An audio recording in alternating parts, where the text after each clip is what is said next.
Ops. Hayaw sa ka-scroll mga kasando. Tanawa sa ning akong video. Basin ganahan ka. Magluto ra di ta. Og crispy pork tawali mga kasando. Kay hinlo naman ning atong pork belly mga kasando. Ato na ning pabukalan siya. Ug atong butangan og ahos ug bombay mga kasando. Og sibuyas dahonan. Kay mao ni makatanggal sa langsa sa atong pork belly mga kasando. Og nibutang putag laurel og paminta mga kasando. Kay mao nay makadugang sa pahumot sa atong pork belly ba. Og dili gyud ta pwede malimot sa asin mga kasando. Kay mao ra gyud na makapalasa sa atong pork belly ba. Para di na matab-ang inigkaonon niya ba. Ug mao na ni mga kasando. Nagbukal-bukal na gyud ni siya. Og nakaabot na pud tag 50 minutes mga kasando. Og ato ng paghahaunon basin og malata ra pud pag maayo ba. Maot na pud siya o pagaprituhon mga kasando ba.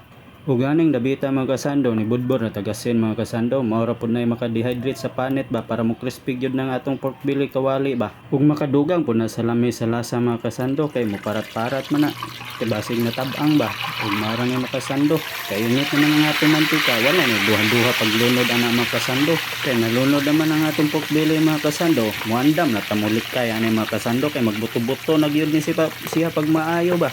Kay dili ra ba pud lalim mga kasando kung matilamsikan ka sa mantika ani kay pertig yung inita ni mga kasando mao maglikay-likay ra sa tani sa tilamsik sa mantika mga kasando. Ug ato ra gyud ning pagabali-balihon mga kasando hantud mo golden brown ba kanang makita na imong gusto nga color ba ug imo na pong makita nga crispy na ang panit ba. Ug diha na ni pag-aayman mga kasando. Ug shout out guys sa akong 62k followers mga kasando. Daghang kayong salamat sa inyong suporta. Kung wala mo, wala gyud ta aning dapita mga kasando. Kay naaman mo nagasuporta, kita magpadayon ta sa atong ruta nga magbali-bali aning atong crispy pork kawali mga kasando. Ug magbinantayong gyud ta pag maayo kay nagsige gihapon nigbuto-buto. Ug hapit na gyud pud ni siya maluto mga kasando kay nag golden brown na pud ang panit niya mga kasando.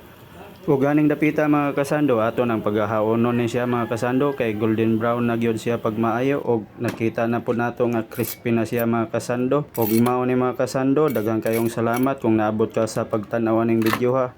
Daghang kayong salamat sa imong suporta. Ug shout out sa imo ha. Thank you mga kasando. Daghang kayong salamat. Bye-bye.